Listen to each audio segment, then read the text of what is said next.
We shall overcome because the arc of the moral universe is long, but it bends toward justice. To an oasis of freedom and justice, I have a dream. The United States is a nation that promises freedom and justice for all, but throughout history, it has been an imperfect deliverer of those ideals. Societies and governments are sometimes only as good as their best leaders at the time, but there are always certain individuals willing to bring about change and reform despite enormous opposition and the forces of status quo. In our nation's history, it has taken many great individuals to overcome these obstacles and begin to make America's promises real for all of its people. Martin Luther King Jr. was one of our greatest. A minister and leader, Dr. King inspired generations of Americans to fulfill the promises of this nation's founding and demolish the barriers of racial bigotry and hatred still in place a century after the Civil War.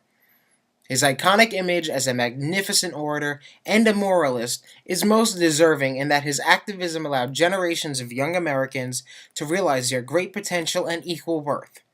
Unfortunately, his death served as a tragic reminder of the work still unfinished to expunge our country of its worst demons. In our history, the Republican Party was founded on principles that constituted the earliest embodiment of civil rights.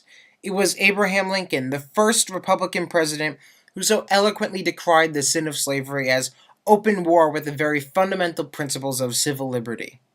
Republican representatives and senators were at the heart of every piece of congressional civil rights legislation after the Civil War. While not better recognized today, the Brooklyn Young Republican Club is mindful of our party's great history in civil rights and will remain as a club committed to the ideals of Dr. King in the 21st century.